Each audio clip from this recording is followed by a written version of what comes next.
Harish, the best academy. Good evening everyone. Welcome to the Harish Academy. This is Pratap. Today we will discuss May 16th, 2026 current affairs in detail. ఇవాళ మన first topic international relations point of వ్యూలో prime minister Narendra Modi గారి 5 దేశాల పర్యటన. Prime minister Modi's 5 nation tour. Modi గారు మే 15th అంటే నిన్న 5 దేశాల పర్యటనకు వెళ్ళారు. మే 15th నుంచి మే 20 వరకు 5 కంట్రీస్లో పర్యటిస్తూ ఉన్నారు. మనం ఎగ్జామ్ పాయింట్ ఆఫ్ వ్యూలో ఎప్పుడైనా కూడా ఇటువంటి పర్యటనల వార్తల్లో ఉన్నప్పుడు ఈ దేశాల మధ్య కుదిరిన ముఖ్యమైన ఒప్పందాలు అటువంటివి తెలుసుకోవాలి. ఫస్ట్ ఆ 5 నేషన్ టూర్ 5 దేశాలు ఏవో తెలుసుకుందాం.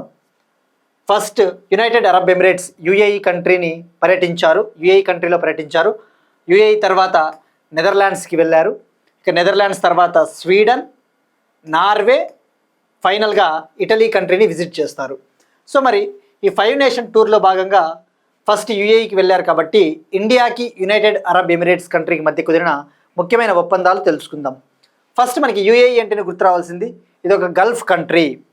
గల్ఫ్ కోఆపరేషన్ కౌన్సిల్లో 6 కంట్రీస్ ఉంటాయని చెప్పేసి మనం చాలాసార్లు తెలుసుకున్నాం. ఈ గల్ఫ్ కోఆపరేషన్ కౌన్సిల్లో యుఏఈ కూడా మెంబరు అని చెప్పేసి కూడా మనం తెలుసుకున్నాం, రైట్. యుఏఈకి capital Abu Dhabi. ఇది ఒక వెస్ట్ ఏషియన్ గల్ఫ్ కంట్రీ అన్న విషయం గుర్తుపెట్టుకోండి. మరి ఇక స్టాటిక్ పాయింట్ ఆఫ్ వ్యూలో ఫస్ట్ యుఏఈ ప్రెసిడెంట్ విషయానికి వద్దాం. United Arab Emirates country president వచ్చేసి Sheikh Mohammed bin Zayed Al Nahyan. ఈయన్ని ప్రైమ్ మినిస్టర్ నరేంద్ర మోడీ గారు అబుదాబిలో మీట్ అయ్యారు. మరి ఈ సందర్భంగా కొన్ని ముఖ్యమైన ఒప్పందాలు, అగ్రిమెంట్స్ కుదిరాయి. డిఫెన్స్ రంగానికి సంబంధించి, డిఫెన్స్ సెక్టార్కి సంబంధించి, ఎల్పిజి సప్లైస్, లిక్విఫైడ్ పెట్రోలియం గ్యాస్కి సంబంధించి, అలానే స్ట్రాటజిక్ పెట్రోలియం రిజర్వ్స్కి సంబంధించి, భారతదేశంలోని వ్యూహాత్మక పెట్రోలియం నిల్వలు, మనకి ఏదైనా ఈ ఇంధన సమస్యలు వస్తే మనము పెట్రోలియం క్రూడ్ ఆయిల్ని ముందుగానే మనము స్టోర్ చేసి పెట్టుకుంటాం. వాటినే స్ట్రాటజిక్ పెట్రోలియం రిజర్వ్స్ అంటారు. ఈ యొక్క స్ట్రాటజిక్ పెట్రోలియం రిజర్వ్స్కి సంబంధించి, అలానే టెక్నాలజీకి సంబంధించి కొన్ని ముఖ్యమైన ఒప్పందాలు కుదిరాయి. అవి మనం తెలుసుకుందాం. ఫస్ట్ మనం ఇక్కడ రాసుకోండి, యుఏఈ గల్ఫ్ కోఆపరేషన్ కౌన్సిల్లో మెంబరు. ఇక మనం చాలాసార్లు తెలుసుకున్నాం, యుఏఈ అంటేనే మనకు గుర్తు రావాల్సింది ఇండియాకి యుఏఈకి మధ్య ఒక ట్రేడ్ అగ్రిమెంట్ కూడా ఉంది. ఇరు దేశాల మధ్య ఒక వాణిజ్య ఒప్పందం 2022లో కుదిరింది. సెపా మనం డిస్కస్ చేసుకున్నాం కదా, comprehensive economic partnership agreement. CEPA ఎకానమీలో చదువుతారండి ఇవన్నీ, free trade agreements. Comprehensive economic partnership agreement CEPA ఒప్పందము ఇండియాకి యుఏఈకి 2022లో కుదిరింది. సో అట్లా మీరు లింకప్ చేసుకోవాలి. ఇక ఇండియాకి యుఏఈకి మధ్య యూపీఐ పేమెంట్స్, భారతదేశంకి సంబంధించిన unified payment interface, digital payments ఉన్నాయి కదా, యూపీఐ సేవలు. ప్రస్తుతం 8 దేశాల్లో భారతదేశ యూపీఐ సేవలు అమలవుతూ ఉన్నాయి.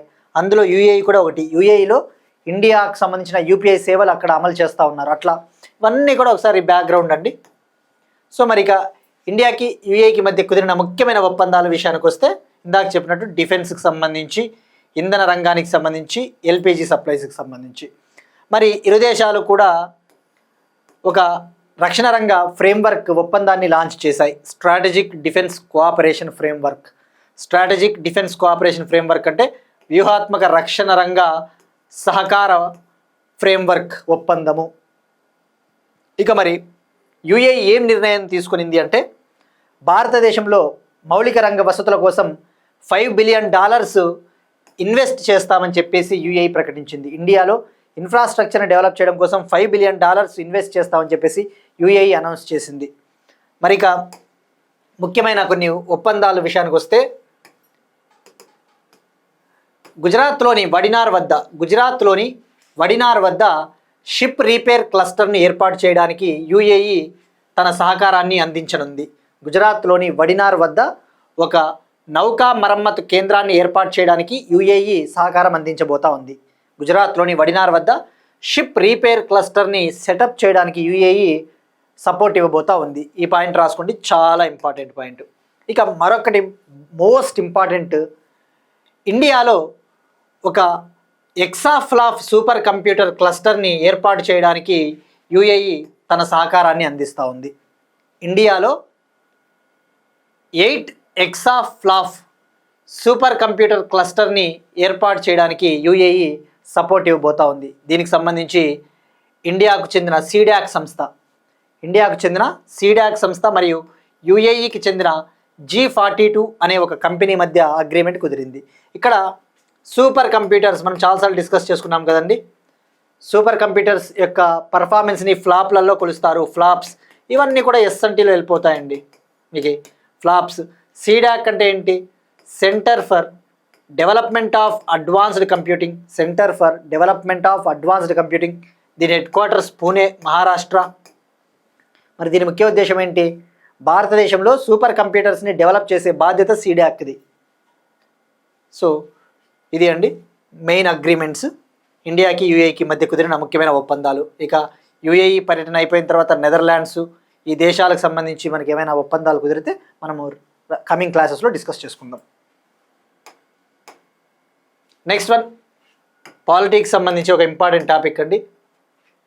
వివాదాస్పద భోజ్శాల కాంప్లెక్స్పై మధ్యప్రదేశ్ హైకోర్టు తీర్పు.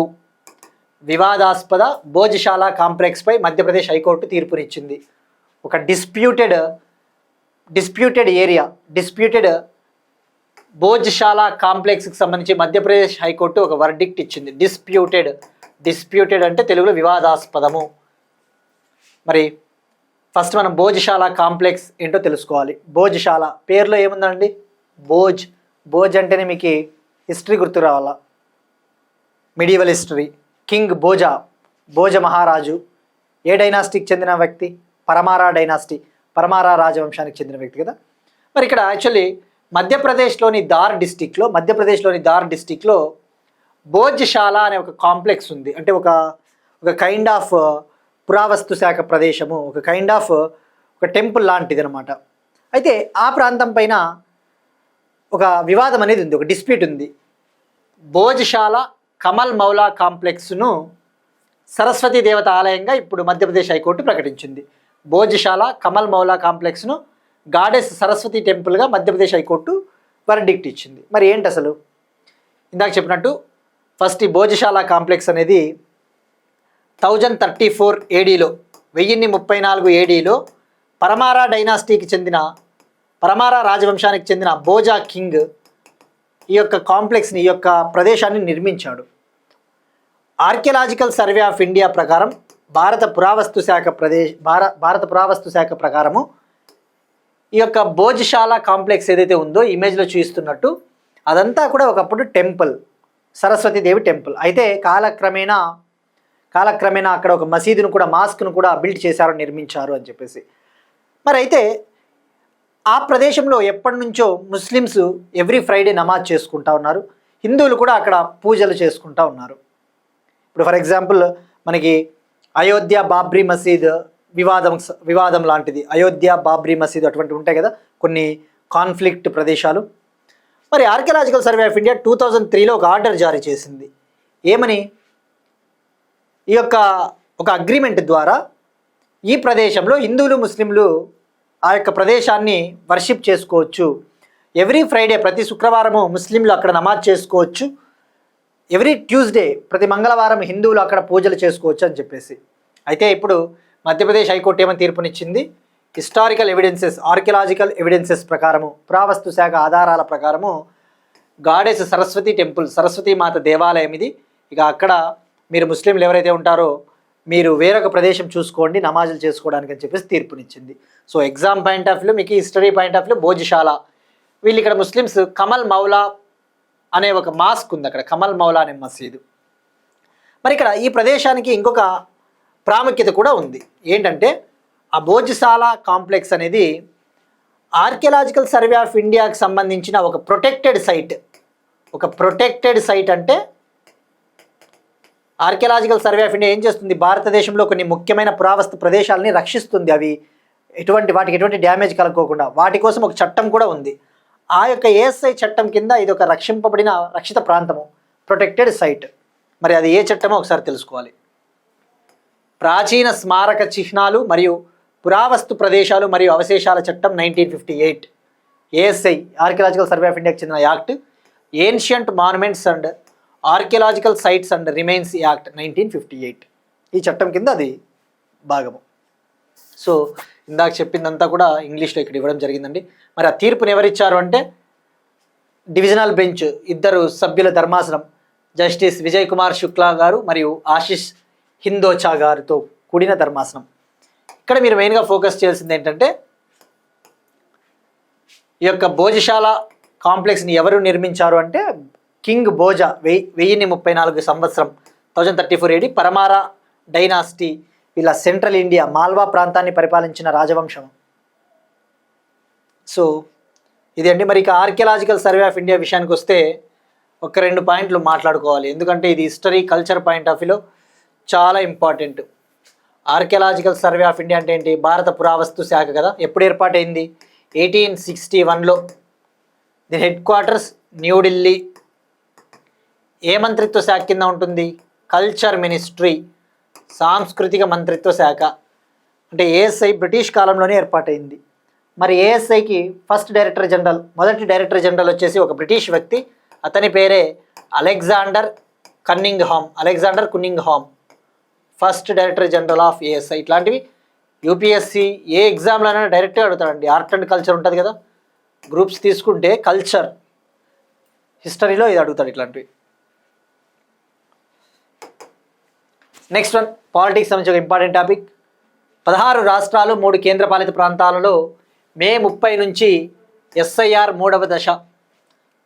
మే 30 నుంచి 16 రాష్ట్రాలు 3 కేంద్రపాలిత ప్రాంతాల్లో స్పెషల్ ఇంటెన్సివ్ రివిజన్, ప్రత్యేక ముమ్మర సవరణ లేదా ఓటర్ల రోల్స్కి సంబంధించి, ఎలక్టోరల్ రోల్స్కి సంబంధించి ప్రత్యేక ముమ్మర సవరణ లేదా ప్రత్యేక సమగ్ర సవరణ అని చెప్పవచ్చు. స్పెషల్ ఇంటెన్సివ్ రివిజన్ 3rd ఫేజ్ని నిర్వహిస్తామని చెప్పేసి ఎలక్షన్ కమిషన్ ఆఫ్ ఇండియా ప్రకటించింది, భారత ఎన్నికల సంఘం ప్రకటించింది. మరి ఇక్కడ మనము డిస్కస్ చేసుకున్నాం స్పెషల్ ఇంటెన్సివ్ రివిజన్. ఇప్పుడు మే 30 నుంచి 16 స్టేట్స్ 3 యూటీస్లో 3rd ఫేజ్ జరుగుతుంది. మరి ఇక్కడ ఒక్కసారి మనం ఎస్ఐఆర్ బ్యాక్గ్రౌండ్ గురించి తెలుసుకున్న తర్వాత ఏ రాష్ట్రాల్లో జరుగుతుంది అని చెప్పేసి ఒకసారి తెలుసుకుంటే సరిపోతుందండి. ఎస్ఐఆర్ అంటేనే గుర్తురావాల్సింది స్పెషల్ ఇంటెన్సివ్ రివిజన్. భారత ఎన్నికల సంఘము అంటే భారత ఎన్నికల సంఘానికి కొన్ని పవర్స్ ఉంటాయి. ఓటర్ల జాబితాకు సంబంధించి ఎలక్టోరల్ రూల్స్ని, ఓటర్ల జాబితాను తయారు చేయడము, ఓటర్ల జాబితాలో అవసరమైనప్పుడు అవసరమైన సవరణలు తీసుకొచ్చే హక్కు ఎలక్షన్ కమిషన్ ఆఫ్ ఇండియాకు ఉంటుంది. ఈ యొక్క ఎలక్టోరల్ రూల్స్ని ప్రిపేర్ చేసే పవర్సు, ఆ యొక్క ఎలక్టోరల్ రూల్స్కి అవసరమైన యాడింగ్లు కావచ్చు, డిలీషన్స్ని కండక్ట్ చేసే, నిర్వహించే పవర్ ఎవరికి ఉంటుందంటే ఎలక్షన్ కమిషన్ ఆఫ్ ఇండియాకు ఉంటుంది. మరి ఏ ఆర్టికల్ కింద ఏదైనా చట్టబద్ధత ఉందంటే ఎస్ఐఆర్కి చట్టబద్ధత ఉంది, ఎస్ఐఆర్కి లీగల్ బ్యాకింగ్ ఉంది. ఆర్టికల్ 324 కాన్స్టిట్యూషనల్ బ్యాకింగ్ ఏం చెప్తుంది? ఇది ఆర్టికల్ 324 కింద ఎలక్షన్ కమిషన్ ఆఫ్ ఇండియా ఎలక్షన్స్ని నిర్వహిస్తుంది, ఎలక్టోరల్ రోల్స్ని, ఓటర్ల జాబితాలని ప్రిపేర్ చేస్తుంది, తయారు చేస్తుంది. ఎప్పుడు అవసరమని భావిస్తే అప్పుడు నిర్వహించే అధికారం ఉంది. అలానే ఒక చట్టం ఉంది, రిప్రజెంటేషన్ ఆఫ్ పీపుల్ యాక్ట్ 1950, ప్రజా ప్రాతినిధ్య చట్టం 1950లో section 21 sub clause 3, section 21 sub clause 3 కింద ఈ యొక్క ఓటర్ల జాబితాను తయారు చేయవచ్చు, ఎలక్టోరల్ రూల్స్ని ప్రిపేర్ చేయవచ్చు, ఎస్ఐఆర్ లాంటి ఎక్సర్సైజుల్ని నిర్వహించవచ్చు అన్న విషయం గుర్తుపెట్టుకోండి. ఇవన్నీ కూడా పాలిటీలో చాలా ఇంపార్టెంట్. మరి మనం లాస్ట్ ఇయర్ డిస్కస్ చేసుకున్నాం, బీహార్లో ఎస్ఐఆర్ ఎక్సర్సైజ్ జరిగింది అని చెప్పేసి 2025లో. అప్పుడు చాలా పెద్ద దుమారం రేగింది. సుప్రీంకోర్టు కూడా చెప్పింది, మీరు ఎస్ఐఆర్ని మేము తప్పుపట్టడం లేదు, కానీ ఈ ఎలక్షన్ టైంలో ఎస్ఐఆర్ని చేపట్టేది ఏంది, టైమింగ్ ఈజ్ నాట్ కరెక్ట్ అని చెప్పేసి సుప్రీంకోర్టు ఎలక్షన్ కమిషన్ ఆఫ్ ఇండియాకి అక్షింతలు కూడా వేసింది, మొట్టికాయలు, రైట్. సో ఇవన్నీ కూడా దీస్ ఆర్ లైక్, ఇవన్నీ కూడా ప్రోస్ ఉంటాయి, కాన్స్ ఉంటాయి, సవాళ్ళు ఉంటాయి, ఉపయోగాలు కూడా ఉంటాయి. మరి ఫస్ట్ టైం ఎస్ఐఆర్ ఇండియాలో ఎప్పుడు జరిగిందంటే 1952-56 మధ్య, 1952-56 మధ్య. ఇక బీహార్లో చివరిసారిగా 2003లో జరిగింది, ఆ తర్వాత 2025లో జరిగింది బీహార్లో. 2003 తర్వాత మళ్ళీ 2025లో బీహార్లో జరిగింది. సో ఇది ఎస్ఐఆర్కి సంబంధించి. మరి ఇక్కడ మెయిన్గా మీరు ఫోకస్ చేయాల్సింది article 324 RPA 1950 section 21 sub clause 3. మరి ఇప్పుడు ఆ 16 రాష్ట్రాలు 3 కేంద్రపాలిత ప్రాంతాల్లో మన తెలుగు రాష్ట్రాలైన ఆంధ్ర తెలంగాణ కూడా ఉన్నాయి. మరి ఇప్పుడు థర్డ్ ఫేజ్లో హిమాచల్ ప్రదేశ్, జమ్మూ కాశ్మీర్, లడఖ్ని మినహాయించి మిగతా రాష్ట్రాల్లో జరగబోతోంది. తద్వారా ఇక దేశవ్యాప్తంగా ఎస్ఐఆర్ పూర్తయినట్టే. ఒక్క హిమాచల్ ప్రదేశ్, జమ్మూ కాశ్మీర్, లడఖ్ని మినహాయిస్తే. ఈ జమ్మూ కాశ్మీరు, హిమాచల్ ప్రదేశ్, లడఖ్లో కొద్దిగా వాతావరణం అనేది కొద్దిగా వింటర్ ఫాల్ ఉంటుంది కదా, స్నోఫాల్. సో ఆ సెన్సస్ అయిపోయిన తర్వాత మేబీ కండక్ట్ చేసే అవకాశాలు ఉన్నాయని చెప్పేసి చెప్తా ఉన్నారు. బట్ ఎనీవే, ఫేజ్ థర్డ్ అంటే గుర్తుపెట్టుకోండి, ఫేజ్ థర్డ్ మే 30 నుంచి 16 రాష్ట్రాలు 3 యూనియన్ టెరిటరీలు. మరి ఎస్ఐఆర్ విషయానికి వస్తే ఎస్ఐఆర్ ఏం చేస్తుంది? ఎస్ఐఆర్లో భాగంగా బూత్ లెవెల్ ఆఫీసర్స్ ఇంటింటికి వెళ్ళి వెరిఫికేషన్ చేస్తారు. హౌస్ టు హౌస్ వెరిఫికేషన్ చేసి ఎవరైతే అర్హులైన ఓటర్లు ఎవరైతే ఉంటారో వాళ్ళని తప్పకుండా ఇందులో చేర్చాలి. మరి మనకి ఏదైనా ఆర్టికల్ ఉందా? ఆర్టికల్ 326 ఏం చెప్తుంది? యూనివర్సల్ అడల్ట్ సఫరేజ్ అంటే ఇండియాలో 18 ఏళ్ళు లేదా 18 ఏళ్ళు దాటిన ప్రతి పౌరుడు కూడా, ప్రతి సిటిజన్ కూడా ఓటు వేయడానికి అర్హుడు. అదే యూనివర్సల్ అడల్ట్ సఫరేజ్ అంటారు. యూనివర్సల్ అడల్ట్ సఫరేజ్ ఆర్టికల్ 326 ఏం చెప్తుంది? ఇండియాలో every citizen 18 years or above 18 years ఉన్న ప్రతి పర్సను ఓటర్గా అర్హుడు. మరి ఆర్టికల్ 326 ప్రకారం 18 ఏళ్ళు పైబడిన ప్రతి ఒక్కరిని ఈ యొక్క ఓటర్ల జాబితాలో ఉండేలా చూసుకోవాలి. సో గుర్తుపెట్టుకోండి, booth level officers, house to house verification. మరి ఆ 16 రాష్ట్రాలు 3 యూనియన్ టెరిటరీలు ఏవి అంటే జస్ట్ ఒకసారి రాసుకోండి. 3 యూనియన్ టెరిటరీలు, 16 రాష్ట్రాలు: Delhi, Odisha, Mizoram, Sikkim, Manipur, Uttarakhand, Andhra Pradesh, Arunachal Pradesh, Haryana, Chandigarh, Telangana, Punjab, Karnataka, Meghalaya, Maharashtra, Jharkhand, Nagaland, Tripura, Dadra and Nagar Haveli and Daman and Diu. మరి ఇక్కడ ఎలా అడుగుతారంటే చెప్పలేము ఒక్కొక్కసారి. మన తెలుగు రాష్ట్రాల్లో ఎస్ఐఆర్ ఎన్నవ దశలో జరిగింది అనొచ్చు? Third phase. ఇది ఎలాగో ఈ టాపిక్ మనము న్యూస్లో ఉన్నప్పుడు లేదంటే స్టార్ట్ అయినప్పుడు మళ్ళీ డిస్కస్ చేసుకుంటామండి. ఏమంటే ఈ కరెంట్ అఫైర్స్ ఎలా ఉంటాయంటే ఇక్కడ 2 రకాలండి. Election Commission of India May 30న స్టార్ట్ చేస్తామని చెప్పేసి ప్రకటించింది. ఇప్పుడు చెప్పుకుంటాం, అప్పుడు కూడా చెప్పుకుంటాము. ఇప్పుడు చూసిన వాళ్ళకి అప్పుడు చూడకపోయినా పెద్ద ప్రాబ్లం ఏమి ఉండదు. ఇప్పుడు చూడని వాళ్ళు అప్పుడు చూసినా ఈజీగా అర్థమవుతుంది, ప్రాబ్లం ఏమి ఉండదు. ఈ కరెంట్ అఫైర్స్ ఫర్ ఎగ్జాంపుల్ రేపు నెలలో పలానా ఏరియాలో ఒక ప్రాజెక్ట్ స్టార్ట్ చేస్తారు అంటాడు, ఈరోజు న్యూస్ పేపర్లో వస్తుంది. మనం ఈరోజు చెప్పుకొని తీరాల్సిందే. ఈరోజు చెప్పుకుంటాం, మళ్ళీ స్టార్ట్ చేసిన రోజు కూడా చెప్పుకోవాల్సిందే. ఎప్పుడు చెప్పుకున్నా ఒకటే. Next one, Mahe Tokpo Raldo canal. Mahe Tokpo Raldo canal ఇది ఒక ఇరిగేషన్ కెనాల్ అండి, ఒక కాలువ. మరి న్యూస్లో ఉంది కాబట్టి మనం తెలుసుకోవాలి. లడఖ్లో దీన్ని ప్రారంభించారు. యూనియన్ టెరిటరీ అయిన లడఖ్ లెఫ్టినెంట్ గవర్నర్ వినయ్ కుమార్ సక్సేనా గారు ఈ యొక్క కెనాల్ని, ఈ యొక్క ఇరిగేషన్ కెనాల్ని, ఈ యొక్క కాలువని ప్రారంభించారు. మరి ఎక్కడ ప్రారంభించారంటే లడఖ్లోని చాంగ్తాంగ్ రీజియన్లో, లడఖ్లోని చాంగ్తాంగ్ ప్రాంతంలో. మరి దీని ప్రాముఖ్యత ఏంటంటే ఇది ఒక హై ఆల్టిట్యూడ్ ఇరిగేషన్ కెనాల్, అంటే ఎక్కువ ఎత్తులో నిర్మించబడిన కెనాలు. 14,000 ఫీట్ల ఎత్తులో నిర్మించబడిన ఒక కెనాల్, 14,000 ఫీట్ ఆల్టిట్యూడ్లో కన్స్ట్రక్ట్ చేసిన కెనాలు. తద్వారా లడఖ్లోని మహే అనే ప్రాంతానికి ఈ యొక్క సాగునీరు, ఇరిగేషన్ వాటర్ అనేది అందుతుంది. Next one, project Sakshyam. National highway authority of India project సాక్ష్యం అనే ఒక ప్రాజెక్ట్ని లాంచ్ చేసిందండి. మరి దీని ముఖ్య ఉద్దేశం ఏంటో మనం తెలుసుకోవాలి. National highway authority of India వెర్టిస్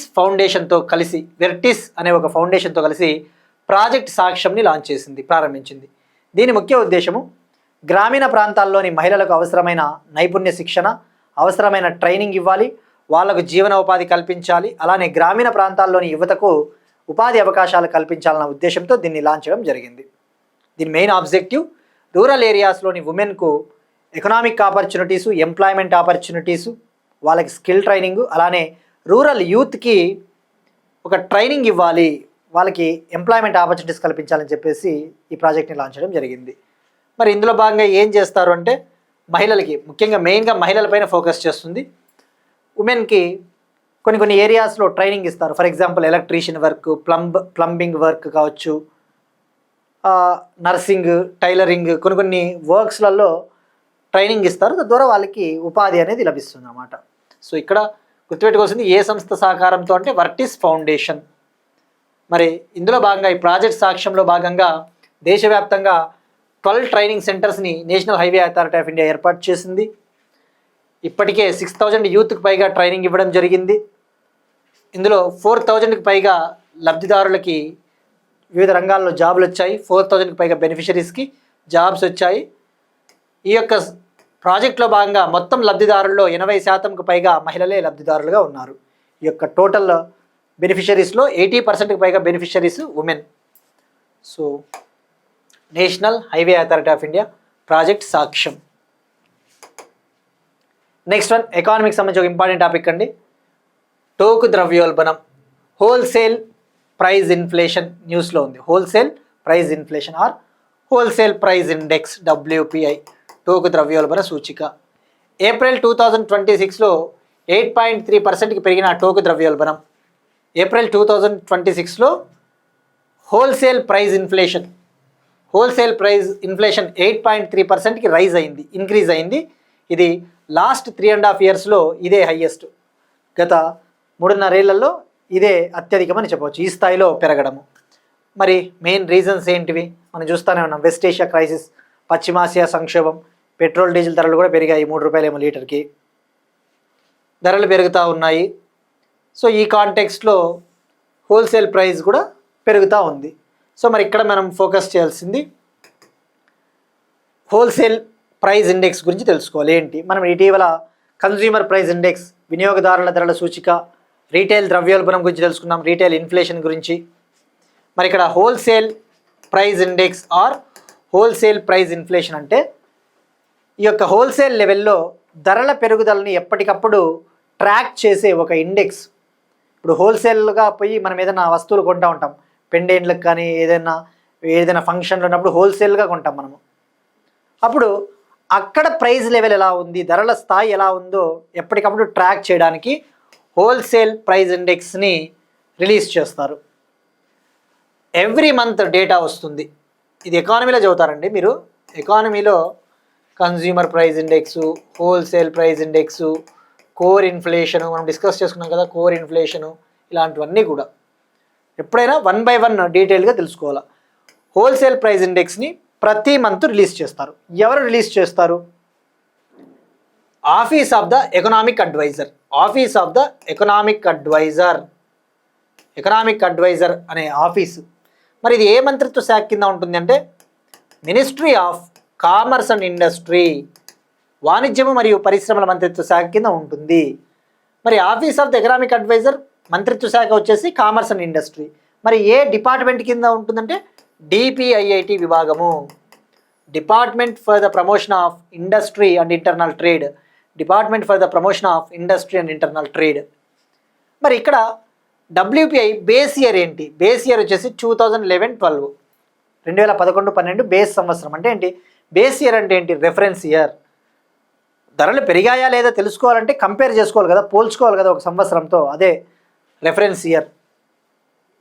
so మరి ఇక్కడ హోల్సేల్ ప్రైస్ ఇండెక్స్కి సంబంధించి ఇందులో ధరలు పెరుగుతున్నాయా లేదా అని తెలుసుకోవడానికి వేటిని పరిగణలోకి తీసుకుంటారు? గూడ్స్, వస్తువుల్ని మాత్రమే పరిగణలోకి తీసుకుంటారు, సేవల్ని పరిగణలోకి తీసుకోరని చెప్పేసి మనం తెలుసుకున్నాం చాలాసార్లు. గూడ్స్ని ఒక్కటే ఇంక్లూడ్ చేస్తారు.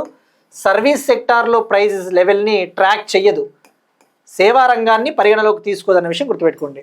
అదే CPI అయితే సర్వీసెస్ని కూడా కన్సిడర్ చేస్తుంది. మరి base year 2011-12, actually base year 2022-23కి మార్చాలి అని చెప్పేసి last year government of India ఒక వర్కింగ్ గ్రూప్ను కూడా ఏర్పాటు చేసింది. మనం డిస్కస్ చేసుకున్నాం. నీతి ఆయోగ్ మెంబర్ అయిన రమేష్ చంద్ గారి నేతృత్వంలో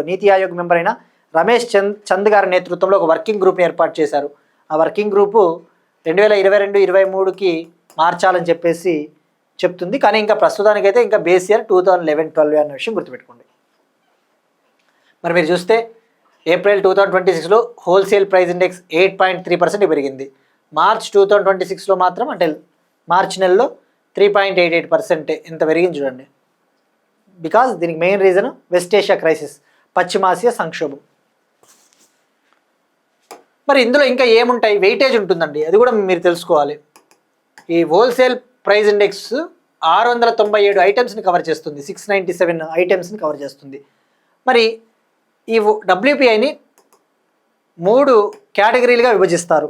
ఇప్పుడు గూడ్స్, రకరకాల గూడ్స్ ఉంటాయి. వస్తువులలో ఆయిల్ ఉంటుంది, గ్యాస్ ఉంటుంది, ఆహార పదార్థాలు ఉంటాయి, కూల్ డ్రింక్స్ ఉంటాయి, లేదంటే ఎలక్ట్రిసిటీ, ఇవన్నీ కూడా ఉంటాయి కదా. మరి వాటిని విభజించాలి కదా, వాటికి వెయిటేజ్ ఇవ్వాలి కదా. ఇప్పుడు ధరలు ఏ దానికి ఎక్కువ పెరుగుతూ ఉన్నాయో కొద్దిగా వెయిటేజ్ ఇవ్వాలా. మరి 3 రకాలుగా విభజించారు. ప్రైమరీ ఆర్టికల్స్, సెకండ్ వచ్చేసి ఫ్యూయల్ అండ్ పవర్, ఇంధనము మరియు ఎలక్ట్రిసిటీ, అదే manufactured products. Third category manufactured products, అంటే తయారీ వస్తువులు. మరి ఇక్కడ వెయిటేజ్ తీసుకుంటే ఫస్ట్ ఇక్కడ ఇంకా తెలుసుకోవాల్సింది, ఈ ప్రైమరీ ఆర్టికల్స్లో మళ్ళీ 4 సబ్ గ్రూపులు ఉంటాయి. ఫుడ్ ఆర్టికల్స్ అంటే ఆహార పదార్థాలు, నాన్ ఫుడ్ ఆర్టికల్స్ ఆహారేతర పదార్థాలు, మినరల్స్ అంటే ఖనిజాలు, క్రూడ్ పెట్రోలియము, న్యాచురల్ గ్యాస్ కూడా ప్రైమరీ ఆర్టికల్స్ కిందకే వస్తుందండి. అది ఫ్యూయల్ అనుకుంటారు కరెక్టే, కానీ crude petroleum, natural gas primary articles కిందనే ఉంటుంది. ఆ విషయం గుర్తుపెట్టుకోండి. ఇక ఫ్యూయల్ అండ్ పవర్లో 3 సబ్ గ్రూపులు ఉంటాయి. కోలు, మినరల్ ఆయిల్స్ ఖనిజాల నుంచి వచ్చే ఆయిల్స్, ఎలక్ట్రిసిటీ. ఇక మ్యానుఫ్యాక్చర్డ్ ప్రోడక్ట్స్లలో 22 సబ్ గ్రూప్స్ ఉంటాయి. ఇక వెయిటేజ్ విషయానికి వస్తే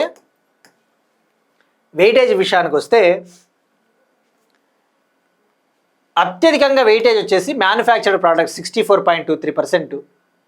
సెకండ్ హైయెస్ట్ వెయిటేజ్ వచ్చేసి primary articles 22.62. Third highest weightage వచ్చేసి ఫ్యూయల్ అండ్ పవర్ 13.15. సో ఓవరాల్గా మనకి 100 వెయిటేజ్ ఈ 3 అన్న విషయం గుర్తుపెట్టుకోండి. ఇక్కడ ఇవన్నీ కూడా అండి మీరు ఎకానమీలో ఇన్ఫ్లేషన్లో చదువుతారు. ఇన్ఫ్లేషన్ చాప్టర్ ఉంటుంది కదా, ఎకానమీ ఏ బుక్ చదివినా, రమేష్ సింగ్ చదివినా, జనరల్గా ఇంగ్లీష్ మీడియం అయితే రమేష్ సింగ్ అని ఉంటుంది, చాలా బుక్స్ ఉన్నాయి. ఏ బుక్ ఏ ఇన్స్టిట్యూట్ మెటీరియల్ చదివినా ఇన్ఫ్లేషన్ అనే ఒక టాపిక్ ఉంటుంది. ఇన్ఫ్లేషన్లో డబ్ల్యూపిఐ, సిపిఐ, ఈ కోర్ ఇన్ఫ్లేషన్, అలానే demand pull inflation, cost push inflation, stagflation అంటే ఏంటండి? Growth in stagnation, inflation. అంటే ఇప్పుడు ప్రస్తుతం మనం ఒక విధంగా చెప్పాలంటే ఈ పశ్చిమాసియా సంక్షోభం వల్ల స్టాగ్ఫ్లేషన్ని మనం అనుభవిస్తూ ఉన్నట్టే చెప్పొచ్చు. అంటే గ్రోత్ అనేది స్టాగ్నెంట్ అయిపోతుంది, గ్రోత్ పెద్దగా పెరగదు వృద్ధి రేటు, ఇన్ఫ్లేషన్ పెరుగుకుంటూ పోతుంది, అది స్టాగ్ఫ్లేషన్. అది మనం డిస్కస్ చేసుకున్నాం. సో ఇలాంటివన్నీ కూడా ఎకానమీలో డెఫినెట్లీ మీరు చదివి తీరాల్సిందే అండి. ఇప్పుడు నీటికి నోట్స్ రాసుకుంటే అప్పుడు పని ఈజీ అవుతుంది, ఈజీగా గుర్తొస్తాయి. అదే చెప్పినా కదా, ఇది ప్రతి నెల డేటా వస్తుంది. ఇలాంటివి ఎగ్జామ్లో అడుగుతాడా అంటే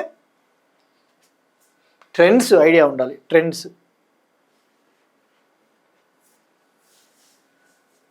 ఎగ్జామ్లో మీరు చూస్తే ఎట్లా అడుగుతాడంటే 2019లో railway protection force SI exam జరిగింది. డైరెక్ట్గా అడిగాడు, హోల్సేల్ ప్రైస్ ఇండెక్స్ని ఎవరు పబ్లిష్ చేస్తారని. Answer office of the financial adviser. Actually office of the economic adviser వాడు క్వశ్చన్ పేపర్ అట్లా ఇచ్చాడు. Office of the financial adviser, మెయిన్గా అయితే office of the economic adviser ఇట్లా అడుగుతాడండి, చూసుకోండి. నెక్స్ట్ వన్, ఇండియన్ రైల్వేస్ కొత్త లోగో. ఇండియన్ రైల్వేస్కి సంబంధించి న్యూ లోగోని మినిస్ట్రీ ఆఫ్ రైల్వేస్ రిలీజ్ చేసిందండి.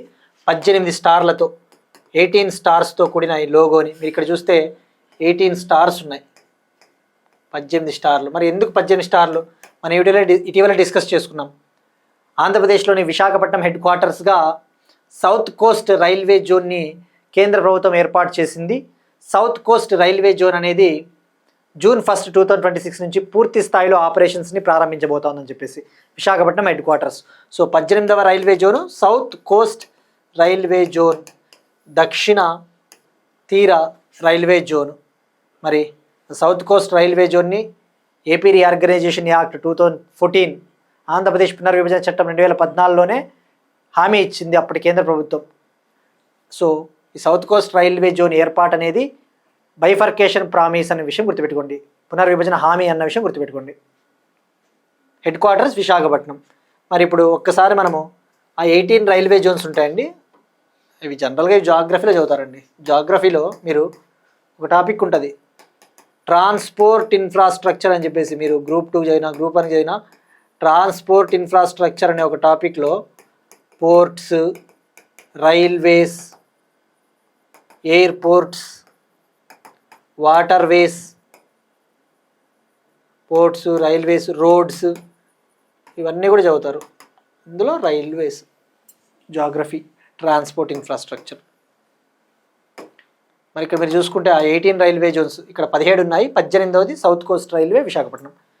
ఒకసారి రాసుకోండి. నార్థన్ రైల్వేకి head quarters Delhi, north eastern railway head quarters Gorakhpur Uttar Pradesh, north east frontier railway head quarters Maligaon లేదా దీన్ని గువాహతి అని పిలుస్తారు Assam, eastern railway head quarters Kolkata, south eastern railway head quarters Kolkata, south central railway head quarters Secunderabad Telangana, southern railway head quarters Chennai, central railway head quarters Mumbai Maharashtra, western railway head quarters Mumbai Maharashtra, south western railway head quarters Hubli Karnataka, north western railway head quarters Jaipur Rajasthan, west central railway Jabalpur Madhya Pradesh, north central railway head quarters Allahabad UP, south east central railway head quarters Bilaspur Chhattisgarh, east coast railway head quarters Bhubaneswar Odisha, east central railway Hajipur, Konkan railway Navi Mumbai.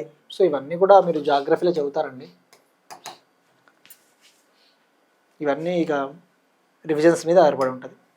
Next one, భారతదేశపు మొదటి AI ఆధారిత యుద్ధ విమానము Kal Bhairav.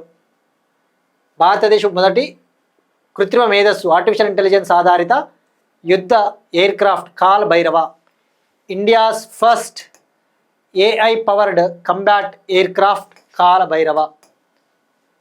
India first time ఒక artificial ఇంటెలిజెన్స్తో నడిచే ఒక combat air craft యుద్ధ విమానాన్ని డెవలప్ చేయబోతా ఉంది, దాని పేరే కాలభైరవ. మరి ఎక్కడ దీన్ని డెవలప్ చేయబోతా ఉన్నారంటే పోర్చుగల్ కంట్రీలో, యూరప్లోని పోర్చుగల్ కంట్రీలో దీన్ని డెవలప్ చేయబోతా ఉన్నారు. యూరప్ కంట్రీ అయిన పోర్చుగల్లో దీన్ని అక్కడ తయారు చేయబోతూ ఉన్నారు. మరి ఎవరు తయారు చేస్తారు అంటే దీన్ని డెవలప్ చేసేది ఇండియాకు చెందిన ఒక ఇండియన్ ఏఐ వార్ఫేర్ కంపెనీ, ఇండియాకు చెందిన ఒక యుద్ధ కంపెనీ, యుద్ధ విమానాల తయారీ company flying wedge defence and aerospace company. Flying wedge defence and aerospace company, ఇది ఇండియన్ కంపెనీ అనే విషయం గుర్తుపెట్టుకోండి. మరి ఎవరితో ఒప్పందం కుదుర్చుకున్నారు దీన్ని డెవలప్ చేయడానికంటే స్కెచ్ పిక్సెల్ అనే ఒక యూరోపియన్ కంపెనీతో అగ్రిమెంట్ కుదుర్చుకున్నారు. స్కెచ్ పిక్సెల్ అనే ఒక యూరోపియన్ కంపెనీతో అగ్రిమెంట్. ఈ అగ్రిమెంట్లో భాగంగా పోర్చుగల్లో తయారు చేస్తారు. తయారు మాత్రం అక్కడ అంతే, కానీ ఇది మనదే అని చెప్పవచ్చు, మన కంపెనీనే కాబట్టి. ఏ ఆపరేషన్ కింద? ఆపరేషన్ 777 అనే ఒక ఆపరేషన్ కింద దీన్ని డెవలప్ చేస్తారు. మరి కాలభైరవ అనేది ఇక్కడ మీరు చూస్తే ఇమేజ్లో ఇలా ఉంటుంది, ప్రోటోటైప్. ఇది వింగ్స్ ఉన్నాయి. ఇది ఒక medium altitude long endurance autonomous combat air craft అని చెప్పవచ్చు. Medium altitude long endurance autonomous combat air craft, male యుద్ధ విమానం అని చెప్పొచ్చు. ఇక్కడ ఎండ్యూరెన్స్ అంటే గాల్లో ఎంతసేపు విహరిస్తుంది అని చెప్పేసి కాలభైరవ. మరి ఇక్కడ ఫీచర్స్ తీసుకుంటే దీని రేంజ్ సుమారుగా 3000 కిలోమీటర్లు, సుమారుగా 30 గంటల పాటు గాల్లో విహరించగలదు. Endurance over 30 hours. AI based swarm coordination capability ఉంటుంది. స్వార్మ్ కోఆర్డినేషన్ క్యాపబిలిటీ అంటే చాలా డ్రోన్స్ని లాంచ్ చేసినా కూడా వాటి మధ్య సమన్వయాన్ని సాధించగలదు. So it's a kind of drone type లాంటిది అంతే ఇది. నెక్స్ట్ వన్, ఆంధ్రప్రదేశ్లోని పుట్టపర్తిలో ఐదవ తరం స్టెల్త్ యుద్ధ విమానాల తయారీ కేంద్రం. ఆంధ్రప్రదేశ్లోని పుట్టపర్తిలో 5వ తరం స్టెల్త్ ఫైటర్ జెట్ల తయారీ కేంద్రం. ఆంధ్రప్రదేశ్లోని పుట్టపర్తిలో fifth generation stealth fighter jet manufacturing ప్లాంట్ని ఏర్పాటు చేయబోతూ ఉన్నారు. దీనికి సంబంధించి నిన్న డిఫెన్స్ మినిస్టర్ రాజ్నాథ్ సింగ్ గారు ఫౌండేషన్ స్టోన్ వేశారు, శంకుస్థాపన చేశారు. ఆంధ్రప్రదేశ్లోని పుట్టపర్తిలో 5th generation stealth fighter jet తయారీ కేంద్రాన్ని, మ్యానుఫ్యాక్చరింగ్ ఫెసిలిటీని ఏర్పాటు చేయబోతున్నారు. మీకు గుర్తుందా అండి, రీసెంట్గానే మనం డిస్కస్ చేసుకున్నాం. ఇందాకనే చెప్పినా కదా, కొన్ని రోజుల కిందట మనం ఈ టాపిక్ని ఆల్రెడీ డిస్కస్ చేసుకున్నాం. మనం చెప్పినా కదా, మళ్ళీ వార్తల్లో ఉన్నప్పుడు మళ్ళీ ఎలాగో తెలుసుకోవాల్సిందే. సో మరి ఇక్కడ ఈ 5th జనరేషన్ స్టెల్త్ ఫైటర్ జెట్ని ఏమని పిలుస్తారు అంటే advanced medium combat aircraft. Advanced medium combat aircraft. భారతదేశము సొంతంగా 5వ తరము యుద్ధ విమానాల్ని, యుద్ధ ఫైటర్ జెట్లని డెవలప్ చేయబోతా ఉంది. ఇండియా ఇండిజీనస్గా ఓన్గా 5th జనరేషన్ ఫైటర్ జెట్స్ని డెవలప్ చేయబోతా ఉంది. దాని పేరే అడ్వాన్స్డ్ మీడియం కంబ్యాట్ ఎయిర్క్రాఫ్ట్. మరి దీన్ని ఎవరు డెవలప్ చేస్తున్నారంటే డిఆర్డిఓ సంస్థ, defence research and development organisation, మరియు బెంగళూరులోని ఏరోనాటికల్ డెవలప్మెంట్ ఏజెన్సీ, బెంగళూరులోని ఏరోనాటికల్ డెవలప్మెంట్ ఏజెన్సీ సంస్థ కలిసి డెవలప్ చేయబోతూ ఉన్నాయి. ఇక్కడ ఏరోనాటికల్ డెవలప్మెంట్ ఏజెన్సీ అనేది మినిస్ట్రీ ఆఫ్ డిఫెన్స్ కింద ఉండే ఒక సంస్థ, రక్షణ మంత్రిత్వ శాఖ కింద ఉండే ఒక సంస్థ. మరి ఇక్కడ ఏం చేస్తారు పుట్టపర్తిలో అంటే, ఇక్కడ ఈ యొక్క అడ్వాన్స్ మీడియం కంబ్యాట్ ఎయిర్క్రాఫ్ట్కి సంబంధించి ఇంటిగ్రేషను, అంటే ఆ యొక్క పరికరాలన్నింటినీ కూడా సమకూర్చడం, తయారీ, ఇంటిగ్రేషను, టెస్టింగు, వ్యాలిడేషను, సర్టిఫికేషన్ అన్నీ కూడా ఇక్కడే జరుగుతాయి. మరి దీన్ని ఎన్ని వేల కోట్లతో ఏర్పాటు చేస్తూ ఉన్నారంటే సుమారుగా 15,803 కోట్ల రూపాయల పెట్టుబడి, 15,803 crore రూపీసు. దీనికోసం ఆంధ్రప్రదేశ్ 650 ఎకర్స్ని కేటాయించింది, 650 ఎకరాలు. ఈ ప్రాజెక్ట్ ద్వారా సుమారుగా 7,500 మందికి ప్రత్యక్ష ఉపాధి లభించబోతోంది, 7,500 డైరెక్ట్ జాబ్స్. మరి ఇక్కడ మెయిన్గా ఫోకస్ చేయాల్సింది 5th generation fighter jet advanced medium combat aircraft. మరి ఇక్కడ దీన్ని డెవలప్ చేయబోయేది ఎవరు? DRDO, aeronautical development agency, Bengaluru. అయితే మనం తెలుసుకున్నాం కదా, ఇందులో కొన్ని ప్రైవేట్ సంస్థలు కూడా పాలు పంచుకుంటా ఉన్నాయి. ఈ యొక్క తయారీలో ప్రైవేట్ కంపెనీలు కూడా భాగస్వామ్యం పంచుకుంటా ఉన్నాయి. దీని యొక్క మ్యానుఫ్యాక్చరింగ్ ప్రాసెస్లో 3 ప్రైవేట్ కంపెనీస్ కూడా ఉన్నాయని చెప్పేసి, అవేవి?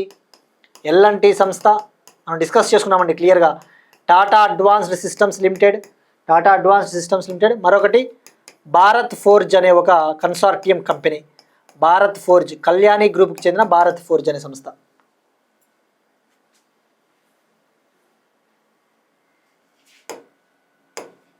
నెక్స్ట్ వన్ ఒక పుస్తకం అండి, న్యూస్లో ఉంది, అప్నాపన్ అనే ఒక పుస్తకం, Apnapan book.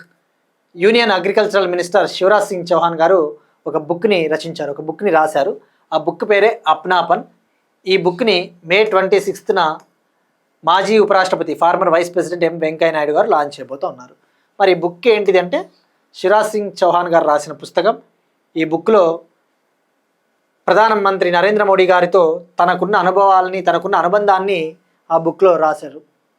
Prime minister Narendra Modi గారితో లాస్ట్ 35 years నుంచి ఆయనకున్న రిలేషన్షిప్, ప్రైమ్ మినిస్టర్ మోడీ గారి లీడర్షిప్, అవన్నీ కూడా ఆ బుక్లో ఎక్స్ప్లెయిన్ చేయడం జరిగింది. అప్నాపన్ అగ్రికల్చర్ మినిస్టర్ శివరాజ్ సింగ్ చౌహాన్. ఇక నేషనల్ డెంగ్యూ డే, ఇవాళ వార్తల్లో ఉన్న ముఖ్యమైన దినోత్సవాలు, ఇంపార్టెంట్ డేస్. మే 16th నేషనల్ డెంగ్యూ డే, జాతీయ డెంగ్యూ దినోత్సవం. అంటే డెంగ్యూ వ్యాధిని ఏ విధంగా కంట్రోల్ చేయాలి, అవేర్నెస్ తీసుకురావాలి, అవగాహన తీసుకురావాలని చెప్పేసి ఎవ్రీ ఇయర్ మే 16న ministry of health and family welfare, ఆరోగ్య మరియు కుటుంబ సంక్షేమ మంత్రిత్వ శాఖ నిర్వహిస్తుంది మే 16th. మరి థీమ్ ఏంటి? థీమ్ ఈ సంవత్సరం community participation for dengue control, community participation for dengue control, check clean and cover, check clean and cover. మరి డెంగ్యూ విషయానికి వస్తే ఇదొక mosquito borne disease. Mosquito borne అంటే ఒక ఆడదోమ కుట్టడం వల్ల వస్తుంది, female mosquito, Aedes aegypti, ఎయిడిస్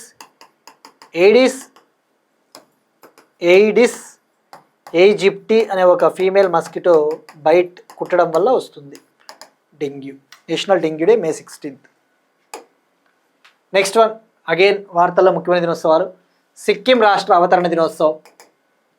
every year మే 16th సిక్కిం రాష్ట్ర అవతరణ దినోత్సవంగా సిక్కిం స్టేట్ సెలబ్రేట్ చేసుకుంటుంది. Sikkim state hood formation day, Sikkim రాష్ట్రం ఏర్పాటైన రోజు 16th మే. మరి సిక్కిం ఎప్పుడు ఏర్పాటైందంటే 1975 మే 16th, 1975 సంవత్సరం మే 16th 22వ ఇండియన్ స్టేట్గా అవతరించింది. 22nd ఇండియన్ స్టేట్గా సిక్కిం అనేది ఎమర్జ్ అయింది. అప్పటి వరకు సిక్కింని నామ్గ్యాల్ మోనార్కీ అనే ఒక రాజవంశం పరిపాలించేది. 1975 మే 16న 22వ రాష్ట్రంగా సిక్కిం ఏర్పాటైంది. మరి ఏ కాన్స్టిట్యూషన్ అమెండ్మెంట్ యాక్ట్ ద్వారా అంటే 36వ రాజ్యాంగ సవరణ చట్టం 1975, 36th కాన్స్టిట్యూషనల్ అమెండ్మెంట్ యాక్ట్ ద్వారా సిక్కిం ఏర్పాటైంది. ఈ సంవత్సరం 2026 51వ సిక్కిం రాష్ట్ర యానివర్సరీ డేని సెలబ్రేట్ చేసుకుంటా ఉంది. మరి ఎగ్జామ్లలో ఎట్లా అడుగుతారు అంటే అగైన్ 2019లో జరిగిన రైల్వే ప్రొటెక్షన్ ఫోర్స్ ఎస్ఐ ఎగ్జామ్లో ఏ కాన్స్టిట్యూషనల్ అమెండ్మెంట్ యాక్ట్ ద్వారా సిక్కింకి రాష్ట్ర హోదా లభించింది అని చెప్పేసి, విచ్ కాన్స్టిట్యూషనల్ అమెండ్మెంట్ యాక్ట్ ద్వారా సిక్కింకి ఫుల్ స్టేట్ హుడ్ వచ్చింది అంటే answer 36th constitutional amendment act. So ఇక్కడ ఏంటంటే అండి, ఇక్కడ కొన్నిసార్లు మేము చెప్పినాం కదా, ప్రతిరోజు కూడా వార్తల్లో ఏదో ఒకటి ఉంటుంది. ఇప్పుడు నేషనల్ డెంగ్యూ డే అన్నాడు, అడగొచ్చు అడగకపోవచ్చు, కానీ డిఎస్సి లాంటి ఎగ్జామ్స్, ఆర్ఆర్బి లాంటి ఎగ్జామ్లలో అడుగుతాడు. కానీ గ్రూప్స్ అటువంటి ఎగ్జామ్లలో స్కోప్ తక్కువ ఉండొచ్చు, కానీ మనం నెగ్లెక్ట్ చేయకూడదు. ఇప్పుడు చెప్పాం కదా, ప్రతిరోజు కూడా ఏదో ఒక ముఖ్యమైన దినోత్సవం ఉంటుంది ఏదో ఒక విధంగా మీరు తీసుకుంటే. కానీ మనం తీసుకోవాల్సిన పాయింట్ తీసుకోవాలి. ఇప్పుడు డెంగ్యూ అంటేనే మనకు గుర్తు రావాల్సినది, ఇది ఒక మస్కిటో బార్ను ఫీమేల్ ఎయిడిస్ ఈజిప్టి అనే ఒక మస్కిటో కుట్టడం వల్ల వస్తుంది. రేపు పొద్దున్న గ్రూప్ 2లో డిసీజెస్ అని ఉంది కదా, వ్యాధులు ఉంది కదా, ఈ గ్రూప్ 2 గ్రూప్ 1లో అక్కడ అడుగుతాడు ఈ వ్యాధుల గురించి. మలేరియా ఏ దోమ ద్వారా వస్తుంది? ఫీమేల్ అనాఫలస్ మస్కిటో, ఫీమేల్ అనాఫలస్ మస్కిటో, ఆడదోమ అనాఫలస్ అనే ఒక దోమ వల్ల. అట్లా కూడా ఇవన్నీ కూడా ఆ విధంగా వెళ్ళిపోతాయి. ఇంకా ఇవాళ క్వశ్చన్ అండి, మనం డిస్కస్ చేసుకున్న టాపిక్కే కోల్ గ్యాసిఫికేషన్ స్కీమ్కి సంబంధించి ఇటీవల కేంద్ర ప్రభుత్వం ఒక ప్రోత్సాహక పథకాన్ని ఆమోదించింది. ఒక ఇన్సెంటివ్, ఒక ప్రమోషన్ స్కీమ్ని అప్రూవల్ ఇచ్చింది. మరి దానికి కేటాయించిన ఫైనాన్షియల్ అవుట్లే బడ్జెట్ ఎంత, అలానే కోల్ గ్యాసిఫికేషన్ అంటే ఏంటి, దీని ఉపయోగాలు ఏంటి, ట్రై చేయండి కామెంట్ సెక్షన్లో. కానీ నేను అడిగిన question, national Florence Nightingale awards 2026 ఎంతమందికి ఇచ్చారంటే 15 నర్సెస్కి. ఈ యొక్క నర్సింగ్ రంగంలో అత్యుత్తమ సేవలు చేసిన నర్సులకి ఎవ్రీ ఇయర్ మే 12న ఇస్తారు. మే 12th ఇంటర్నేషనల్ నర్సెస్ డే, అంతర్జాతీయ నర్సుల దినోత్సవం సందర్భంగా మే 12న ఇస్తారు. ఈ సంవత్సరం 15 మందికి ఇవ్వడం జరిగింది. మరి ఎందుకు ఇస్తారు అంటే 1820 మే 12న బ్రిటిష్కి చెందిన ఒక గ్రేట్ నర్స్ ఫ్లోరెన్స్ నైటింగేల్ అనే ఒక మహిళ జన్మించారు. ఆమె బర్త్డేనే సెలబ్రేట్ చేసుకుంటారు. ఆమె మోడర్న్ నర్సింగ్కి ఫౌండర్ లాంటిది. మరి Florence Nightingale awards every year government of India ఇస్తుంది. Ministry of health and family welfare, ఆరోగ్య మరియు కుటుంబ సంక్షేమ మంత్రిత్వ శాఖ ఈ అవార్డ్స్ని తొలిసారిగా 1973లో ఏర్పాటు చేసింది. ఈ అవార్డు విన్నర్స్కి ఒక సర్టిఫికెట్ ఇస్తారు, ఒక మెడల్ ఇస్తారు, 1 lakh rupees క్యాష్ ప్రైజ్, ₹1,00,000 నగదు బహుమానం ఇస్తారు. ఇవి ఇవాళ కరెంట్ అఫైర్స్. మనం ఒకసారి క్విక్గా రీక్యాప్ చూద్దాం.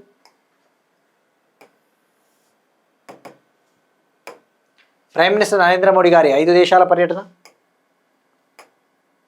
వివాదాస్పద భోజశాల కాంప్లెక్స్పై మధ్యప్రదేశ్ హైకోర్టు తీర్పు, 16 రాష్ట్రాలు 3 కేంద్రపాలిత ప్రాంతాల్లో మే 30 నుండి SIR 3వ దశ, Election Commission of India, Mahe Tokpo Raldo canal Ladakh, project Sakshyam national highway authority of India, April 2026లో 8.3%కి పెరిగిన టోకు ద్రవ్యోల్బణం, ఇండియన్ రైల్వేస్ కొత్త లోగో 18 స్టార్స్తో కూడిన లోగో, భారతదేశం మొదటి AI ఆధారిత కంబాట్ ఎయిర్క్రాఫ్ట్ కాలభైరవ, ఆంధ్రప్రదేశ్లోని పుట్టపర్తిలో 5వ తరం స్టెల్త్ ఫైటర్ జెట్ల తయారీ కేంద్రం, కేంద్ర మంత్రి శివరాజ్ సింగ్ చౌహాన్ గారు రచించిన అప్నాపన్ book, national dengue day May 16th, Sikkim రాష్ట్ర అవతరణ దినోత్సవం మే 16th. That's it. These are today's current affairs. We'll meet you again tomorrow, and thank you everyone.